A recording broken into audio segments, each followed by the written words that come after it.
अनंत का फंडा के आज के एपिसोड में आप सभी का स्वागत है।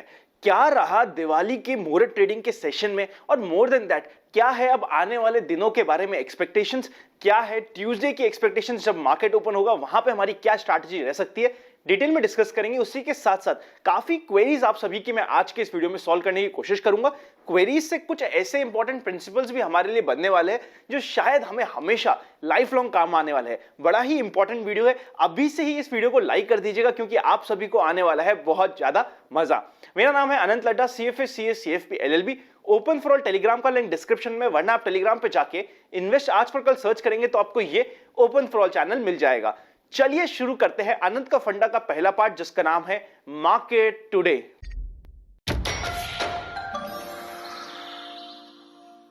सबसे पहले इंडेक्स के ऊपर नजर डाल लेते हैं। ऑब्वियसली जैसा कि मुहूर्त ट्रेडिंग पे एक्सपेक्टेड था, सारे के सारे इंडेक्स बेहतरीन परफॉर्म करे। निफ्टी ने अपने लाइफ टाइम हाई को वापस से टच किया, आप इधर चेकआउट कर सकते हैं। सेंसेक्स 0.45% पॉजिटिव, निफ्टी 0.47% पॉजिटिव और बैंक निफ्टी 0.45% पॉजिटिव। और अपने ट्रेडिशन को मनाते हुए और अपने ट्रेडिशन को फॉलो करते हुए advance decline ratio one of the best रहा है, आप इधर चेकआउट कर सकते हैं। 1300 से ऊपर शेयर एडवांस हुए, उसी के अगेंस्ट 300 के आसपास शेयर डिक्लाइन हुए। यही कारण था जिसके लिए मैंने आपको बोला था कि मुहूर्त ट्रेडिंग में ना, जो आपका सबसे पसंदीदा शेयर हो, जो आपका सबसे हाई कन्विक्शन शेयर हो, किसी से मत पूछिए, जो आपको सबसे पसंद हो उस शेयर को बाय कर लीजिए और दिवाली मुहूर्त ट्रेडिंग के दिन उसमें प्रॉफिट बुकिंग कीजिए। प्रॉफिट बुकिंग का मैंने इसीलिए यूज किया था क्योंकि इस दिन 90% टाइम्स जो एडवांस डिक्लाइन रेशियो होता है और मार्केट होता है, दोनों ही बेहतरीन रहता है। एटलीस्ट ओपनिंग तो बेहतरीन रहती है। निफ्टी के मूवमेंट के ऊपर नजर डालते हो आप इधर चेकआउट कर सकते हैं। जैसे आपकी और हमारी एक्सपेक्टेशंस थी, गैप अप ओपनिंग बेहतरीन, और जैसे जैसे मार्केट क्लोजिंग की तरफ जाता गया, मार्केट ने अपनी ब्रेथ और अपनी स्ट्रेंथ थोड़ी थोड़ी लूज कर दी क्योंकि वहां पे कहीं ना कहीं प्रॉफिट बुकिंग आ गई। आप इधर चेकआउट कर सकते हैं। सेक्टर्स में जाके देखें तो आप देख सकते हो ऑलमोस्ट सारे के सारे सेक्टर्स ने अच्छा किया और सारे के सारे सेक्टर्स ग्रीन क्लोज हुए, जो पॉजिटिव है। PSE एनर्जी रियलिटी बहुत ज्यादा अच्छा परफॉर्म करे, उसी के अगेंस्ट में कंजम्पशन FMCG और PSU बैंक, साथ ही साथ फार्मा थोड़ा सा कंपैरेटिवली अंडर परफॉर्म करे। जिस समय हम ये वीडियो बना रहे हैं उस समय अगर यूएस फ्यूचर्स पे देखें जो लास्ट क्लोजिंग हुई थी, आप इधर चेकआउट कर सकते हैं। सारे के सारे न्यूट्रल है, ज्यादा इंपैक्ट यहां से नहीं आ रहा है। अब इंपॉर्टेंट बात समझने की कोशिश करते हैं। मेरी पर्सनल स्ट्रैटेजी जो थी मुहूर्त ट्रेडिंग की सिंपल सी थी कि स्टार्टिंग के 5 मिनट में प्रॉफिट बुकिंग करो क्योंकि वो ही मार्केट का हाई बन जाता है। ये इस बार भी काम करी। टेक्निकल एनालिसिस हमें क्या सिखाता है? पास्ट के बेसिस पे, पास्ट में जो पैटर्न्स बने उसके बेसिस पे फ्यूचर में एनालाइज करने की कोशिश करते हैं कि फ्यूचर में क्या हो सकता है। यही मेन चार्टिंग का काम होता है। और उसी के साथ साथ अगर हम ध्यान से समझे ना, 90% टाइम जो होता है मुहूर्त ट्रेडिंग में वही होता है कि मार्केट में ओपनिंग तेज होती है, फिर मार्केट कहीं ना कहीं अपनी स्ट्रेंथ लूज कर देता है। अगर हम 90% टाइम सही हो सकते हैं स्ट्रैटेजी के साथ, तो हमें कोई और स्ट्रैटेजी यूज ही क्यों करनी चाहिए? हर बार हम ये सोचे कि यार नहीं यार, इस बार तो कुछ डिफरेंट होगा, दिस टाइम इट्स डिफरेंट, ये गलत हो जाएगा। हमें समझना पड़ेगा कि हमारी विनिंग प्रोबेबिलिटी क्या है। 90% प्रोबेबिलिटी ये थी कि मार्केट अच्छा ओपन होगा। अगर आपने पहले 5 मिनट में लक्ष्मी जी को अपने घर में लिया है तो वो सबसे बेस्ट टाइम होने वाला है। उसी चीज को मैंने फॉलो किया और आप सभी को बताया। और ये हमें समझना जरूरी है कि अगर 90% प्रोबेबिलिटी है मेरी इस चीज की होने की, तो मेरे को उस साइड में होना है। अगर 10% बाय चांस अगर कुछ और हो गया तो हम वहां पे फायर फाइटिंग करेंगे, अपनी स्ट्रैटेजी को ऑन द स्पॉट चेंज करने की कोशिश करेंगे। बट जहां पे 90% प्रोबेबिलिटी है ना, हमें तो उसी साइड रहना चाहिए। बल्कि मुहूर्त ट्रेडिंग के दिन तो 95% से ज्यादा टाइम यही होता है। अभी चलते हैं हमारे नेक्स्ट सेक्शन पे, जिसका नाम है FIIs एंड DIIs एक्शन।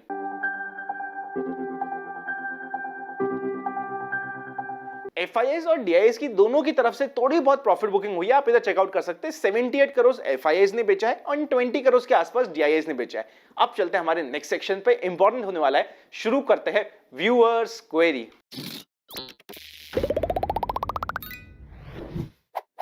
सबसे पहली क्वेरी और सबसे ज्यादा क्वेरी ये आ रही है, मैंने पर्सनली जो मेरी रडार पे टॉप 10 स्टॉक्स है वो आप सभी के लिए दिवाली मुहूर्त के नाम पे और दिवाली से पहले आप सभी के रडार पे डाले थे। वो सारे के सारे बेहतरीन ग्रोथ स्टॉक है। आप में से काफी लोगों का ये डाउट था कि अनंत इसमें से काफी स्टॉक्स अपने लाइफ टाइम हाई के पास है, तो हम इसे कैसे चूज कर ले, या आप इसे अपनी रडार पे क्यों रख रहे हो? समझने की कोशिश करते हैं। देखिए, जब मैंने आपके पास सुपर 30 लाया था ना, सुपर 30 भी ऐसे स्टॉक थे जो कंपेयर टू बाकी स्टॉक्स काफी ज्यादा बाउंस कर चुके थे और काफी ज्यादा अच्छा कर रहे थे। उसके बाद भी क्या हुआ, लास्ट 6 मंथ में सुपर 30 ने 100% से ऊपर का रिटर्न्स दिया है। मार्केट ने भी अच्छे रिटर्न्स दिए, बट मार्केट के रिटर्न्स को ऑलमोस्ट 2 टाइम्स से ज्यादा सुपर 30 ने बीट किया था और उसने बहुत ही बेहतरीन परफॉर्म किया था क्योंकि सारे के सारे ग्रोथ स्टॉक थे। मैं पर्सनली हमेशा डायरेक्ट इक्विटी शेयर जब भी यूज करता हूं या ट्रेडिंग करता हूं, हमेशा ग्रोथ स्टॉक्स यूज करता हूं और रिटेलर्स के लिए ग्रोथ स्टाइल ही डायरेक्ट इक्विटी शेयर ट्रेडिंग के लिए बेस्ट होती है। मैं ये नहीं कह रहा कि वैल्यू स्टाइल या वैल्यू स्टॉक्स गलत होते हैं, वैल्यू स्टॉक्स भी यूज कर सकते हैं, बट वहां पे पेशेंस और सिलेक्शन सही होना बहुत ज्यादा जरूरी होता है। वहां पे मार्जिन और एरर हमारा बहुत ज्यादा कम हो जाता है। And I personally feel being a retail investor and retail trader, मैं पर्सनली हमेशा ग्रोथ स्टाइल को प्रेफर करता हूं। ग्रोथ स्टाइल आपको ऐसे ही स्टॉक्स मिलेंगे, मुझे कोई भी कचरा स्टॉक्स चाहिए ही नहीं होते अपने पोर्टफोलियो में जो अपने 52 वीक लो के आसपास हो। जब भी मैं डायरेक्ट इक्विटी शेयर में ट्रेडिंग करता हूं या इन्वेस्टिंग करता हूं ना, मुझे बेस्ट चाहिए, मुझे विराट कोहली चाहिए। विराट कोहली का फॉर्म भी आपको सबसे बेहतरीन दिखेगा। अब हम सोचे कि हमें विराट कोहली बहुत सस्ते भाव में मिल जाएगा, आप ही सोच सकते हैं ये कैसी सोच हो गई है। उसी के साथ साथ टेक्निकल कॉल की बात करी जाए म्यूचुअल फंड्स में, अगर आप चाहते हैं हमारी टीम से कनेक्ट होता तो डिस्क्रिप्शन में हेल्पलाइन नंबर और एक फॉर्म भी है, लिंक पे क्लिक करके फॉर्म भर के आप हमारी टीम से डायरेक्टली कनेक्ट कर सकते हैं। वहां पे हम फिर भी थोड़ा सा टेक्निकल कॉल वैल्यू साइड में ले रहे हैं, कुछ ऐसे फंड चूज करने की कोशिश करते हैं जो आज के दिन चीप है, क्योंकि वहां पे हमें 3 साल 5 साल का टाइम होराइजन रहता है। डायरेक्ट इक्विटी शेयर ट्रेडिंग में हमारा मे बी 1 हफ्ता, 1 महीना, 6 महीना, 1 साल शॉर्ट टर्म टाइम होराइजन रहता है। इसमें हमेशा हमें ग्रोथ के साथ बने रहना।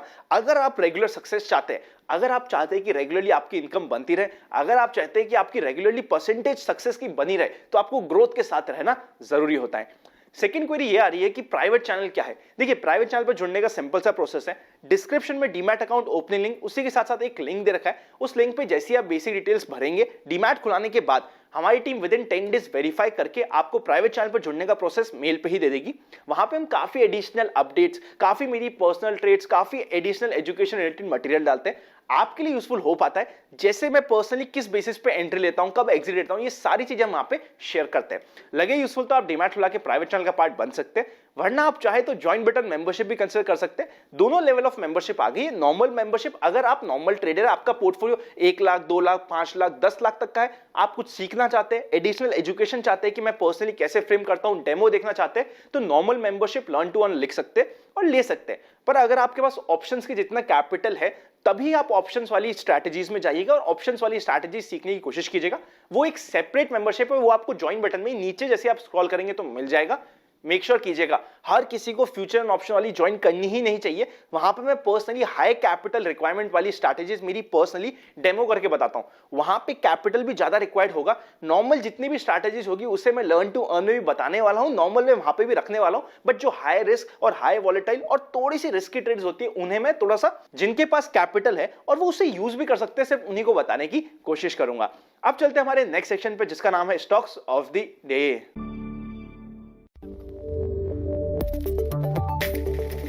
सबसे पहला स्टॉक ऑफ द डे होने वाला है रत्नामणि मेटल्स। वापस से अपने न्यू हाई पे पहुंच गया। जब मैंने पर्सनली आप सभी के सामने इसको बताया था, वहां से ऑलमोस्ट 8% का रिटर्न ये ऑलरेडी दे चुका है। आप इधर चेकआउट कर सकते हैं, 5.24% पॉजिटिव अपने लाइफ टाइम हाई के आसपास है और अभी भी one of my favourite stock होने वाला है। नेक्स्ट स्टॉक होने वाला है वोडाफोन आइडिया।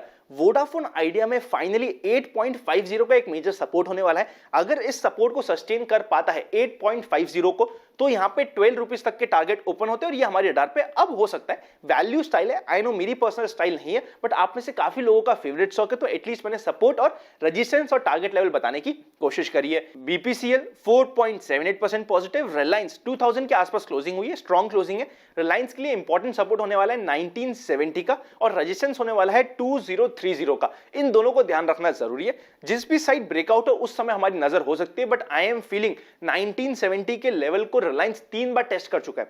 चौथी बार ये सपोर्ट वीक हो जाएगा और 1970 के नीचे जाने की पूरी उम्मीद होगी। अब चलते हैं हमारे नेक्स्ट सेक्शन पे, जिसका नाम है जनरल मार्केट ट्रेंड।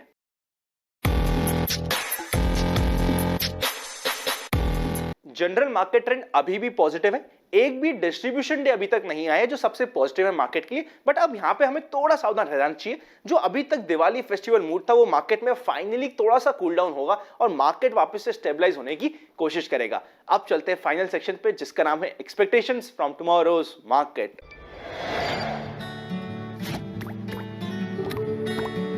सबसे पहले कॉल के हाईएस्ट ओपन इंटरेस्ट की बात करें तो 13,000, सेकंड हाईएस्ट ओपन इंटरेस्ट 13,500 और थर्ड हाईएस्ट ओपन इंटरेस्ट 12,700 पे। जो मेजर रेजिस्टेंस होने वाला है मार्केट के लिए वो 13,050 का है। सपोर्ट की बात करें तो पुट का highest open interest 12,000, second highest open interest 11,000 और third highest open interest 11,500। Immediate support और एक ऐसा फाइटिंग जोन होने वाला है मार्केट के लिए 12,500। उसके नीचे मार्केट के लिए मेजर सपोर्ट आएगा 12,100 के आसपास। इन दोनों को ध्यान रखना जरूरी है। बीच में 12,300 का भी एक सपोर्ट है, पर इतना स्ट्रॉन्ग सपोर्ट इस बार नहीं होगा, बट वहां पे भी एक सपोर्ट लेवल हमारे लिए आता है। विक्स की बात करें तो फाइनली विक्स थोड़ा कूल डाउन हो चुका है, 19 से 20 के बीच में रेंज कर रहा है, जो बेस्ट टाइम होता है ट्रेडिंग के लिए और मार्केट की स्ट्रेंथ यहां से पॉजिटिव होता है। बट कभी भी विक्स अगर 24 के ऊपर जाए तो वापस से सावधान होने की जरूरत है और इस मंथ में हो भी सकता है कि टुवर्ड्स द एंड विक्स थोड़ा सा बढ़ना वापस से शुरू करे। पुट कॉल रेशियो की बात करें तो आज के दिन 1.56 है, जो वापस से कंफर्टेबल में आ चुका है। अब मार्केट के बारे में बात करने की कोशिश करते हैं। अभी जो मार्केट है वो कहीं ना कहीं ओवरबॉट जोन में है, बहुत ज्यादा ओवरबॉट हो चुका है। फेस्टिव सीजन की वजह से अभी तो ये सरवाइव कर गया, बट अब नवंबर के आखिरी 2 वीक थोड़े से क्रूशियल होने वाले हैं, हमें एक्स्ट्रा सावधान रहने की जरूरत है। उसी के साथ साथ ट्रेलिंग स्टॉप लॉस अगर आप यूज कर सकते हैं ना, बेस्ट स्ट्रैटेजी होने वाली है, क्योंकि मार्केट की अगर ब्रेथ को समझा जाए तो बहुत स्ट्रांग है, बट मार्केट रिवर्सल कभी भी शॉर्ट टर्म रिवर्सल होगा। ऐसा नहीं कि पूरा का पूरा ट्रेंड रिवर्सल हो रहा है, शॉर्ट टर्म रिवर्सल और शॉर्ट टर्म करेक्शन अब कभी भी आ सकते हैं, हमें सावधान रहने की जरूरत है। उसी के साथ साथ मिड कैप और स्मॉल कैप स्पेस वापस से अट्रैक्टिव हो चुकी है। लास्ट 1 वीक से हम बात कर रहे हैं और लास्ट 1 वीक से मिड कैप और स्मॉल कैप ने काफी अच्छा आउट परफॉर्म किया है लार्ज कैप को, ये समझना हमें जरूरी है। बैंकिंग काफी ज्यादा ओवरबॉट है, बैंकिंग ही होगा निफ्टी के मेन करेक्शन का कारण, वो हमें समझना जरूरी है। ट्रेलिंग स्टॉप लॉस की स्ट्रैटेजी बेस्ट होने वाली है इस समय में। कल मतलब कि मंडे को तो मार्केट ऑफ है, ट्यूसडे को सीधा मार्केट खुलेगा और उस समय स्टार्टिंग से 1 से 2 घंटे में थोड़ा सा सावधान रहने की जरूरत है। उस समय मार्केट को सेटल डाउन होने दीजिएगा। यूजुअली स्टार्टिंग के 1 से 2 घंटे में मार्केट अच्छा ही ओपन होता है, तेज ही ओपन होता है, उसके बाद अपना डायरेक्शन लेने की कोशिश करता है। अगर कुछ प्रॉफिट बुकिंग आप मुहूर्त में नहीं कर पाए और आपका ये short term ultra short term portfolio का पार्ट था, तो ट्यूसडे को आपको स्टार्टिंग के समय में कुछ प्रॉफिट बुकिंग के अच्छे मौके मिल सकते हैं। अगर ये अल्ट्रा शॉर्ट टर्म का पार्ट था तो या तो आप प्रॉफिट बुकिंग कर सकते हैं या फिर ट्रेलिंग स्टॉप लॉस की बेस्ट स्ट्रैटेजी यूज कर सकते हैं। मिलेंगे नेक्स्ट वीडियो में, तब तक happy investing. I will see you very soon. अगर ये वीडियो अच्छा लगे तो चैनल को सब्सक्राइब और बेल आइकन क्लिक करना मत भूलिएगा। सी यू वेरी सून।